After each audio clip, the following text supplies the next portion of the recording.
promised to keep it brief, which is kind of hard for a lawyer.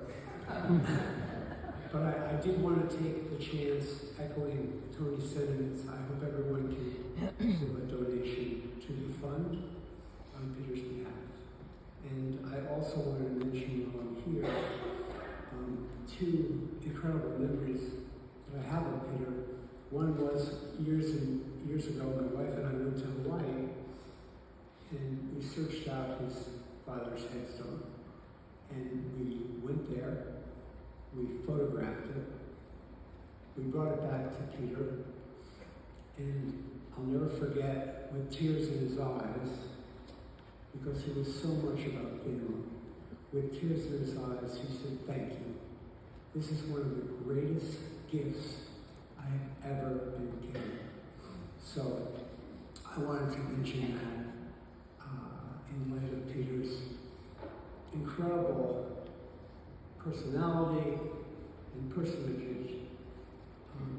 The second thing that I want to mention briefly is there have been a lot of references to the New York Yankees today. Many years ago, a friend of mine called me one day and said, "You know, I was at the game last night and I got sick. I can hardly talk. You're welcome to these 2 tickets." So there I am with 2 of the greatest tickets anywhere in New York City. So I called up Peter. I said, "Pete, I have 2 tickets for tonight's game. Would you join me?" He said, "Of course." And he came down early. We walked around. We visited the famous monuments, everything we could. The game was supposed to start at 6 o'clock at night. And when the game finally started, the Yankees went down 13-1 in the first inning. And Peter said, "Don't worry, Yells." We all had nicknames, so he called me Yells. He said, "Don't worry, Yells. They're coming back."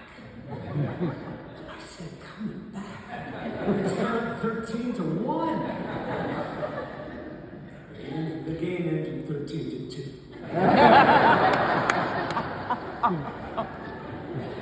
I said, "Peter, I told you they were coming back." Exactly.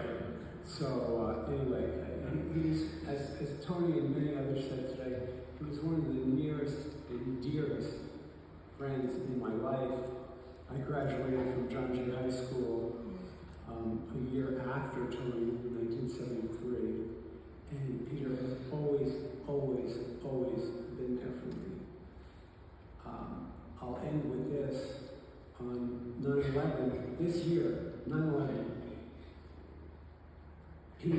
knowing that I was there in the building on that horrible day, he called me, and with a voice that he could barely summon up because he was so close to death, to passing, he said, "Yells, I'm thinking about you today."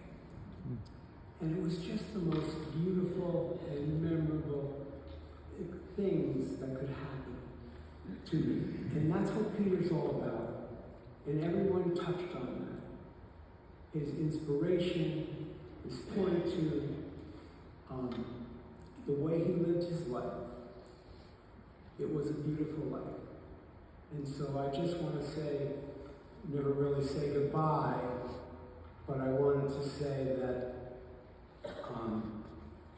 there's an old saying, which I probably will get wrong now, but it goes something like, every time we say goodbye to someone we love, we die a little bit. So what I wanted to say is, when Peter passed, he just said goodbye a little bit. Thank you.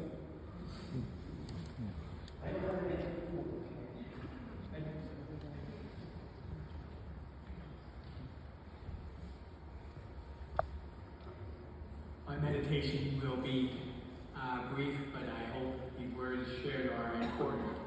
I met Peter before I was called